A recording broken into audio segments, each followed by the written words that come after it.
Sa pag-unlad ng bata, mayroon tayong tinatawag na typical at atypical na pag-unlad.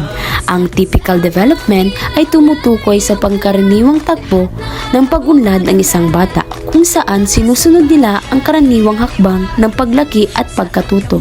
Ito ay kinakabilangan ng pagsasalita, paglalakad at iba pang kasanayan na inaasahan sa kanilang mga edad. Ang atypical development ay tumutukoy sa pag-unlad na hindi sumusunod sa pangkaraniwang takbo.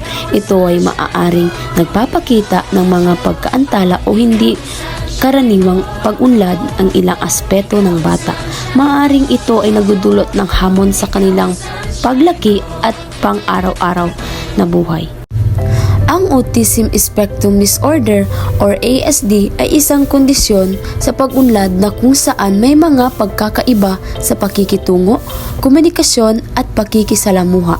Ang mga taong may ASD ay maaaring magpakita ng iba't ibang antas ng pagkakaiba sa kanilang kasanayan at pag-uugali.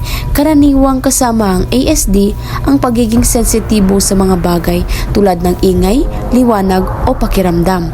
Mahalaga ang maagap ng pagkilala at pagsuporta para sa mga taong may ASD upang matulungan silang magtagumpay at makamit ang kanilang potensyal. Ngunit may isang eksperto na naglabas ng ebidensya na nagpapakita ng direktang kaugnayan sa pag-inom ng gamot at pagkakaroon ng autism.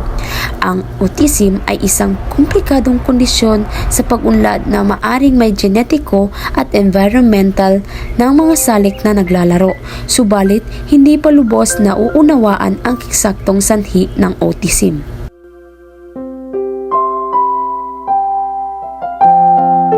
Ngayon, pinagsisisihan ko na ang aking nagawa.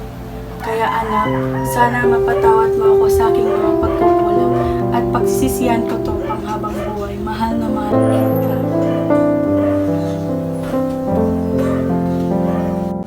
Ang pangunahing bagay ay ang pagbibigay ng tamang suporta, pag-uunawa at respeto sa mga taong may autism upang matulungan silang magtagumpay at magkaroon ng magandang kalidad ng buhay.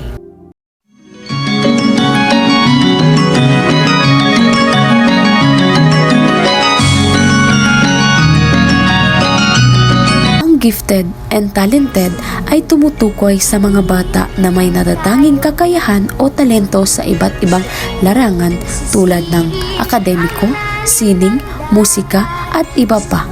Ang mga batang ito ay maaring magpakita ng mas mataas na antas ng katalinuhan, kreatibilidad at husay kaysa sa kanilang kapwa-bata sa mga bata na may natatanging kakayahan upang matulungan silang umunlad at magamit ang kanilang potensyal.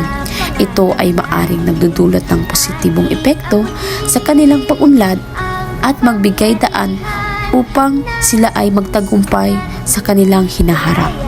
Ang pag-uunawa sa iba't ibang pangangailangan ng mga bata na may espesyal na pangangailangan ay mahalaga para sa pagbibigay ng tamang suporta at serbisyo. Ang mga bata na may espesyal na pangangailangan ay maaring magkaroon ng iba't ibang kondisyon tulad ng autism, ADHD, learning disabilities at physical disabilities. Sa pamamagitan ng pagtanggap at pag-unawa sa diversity ng mga bata na may espesyal na pangangailangan, maaari tayong lumikha ng isang mas maunlad na eklusibong panglipunan kung saan ang bawat isa ay may lugar at halaga. The campaign design effective learning plans for special and inclusive classes, aim to promote the development of tailored education strategy to support students with diverse learning needs. Throughout this initiative, we seek to raise awareness about importance of inclusive education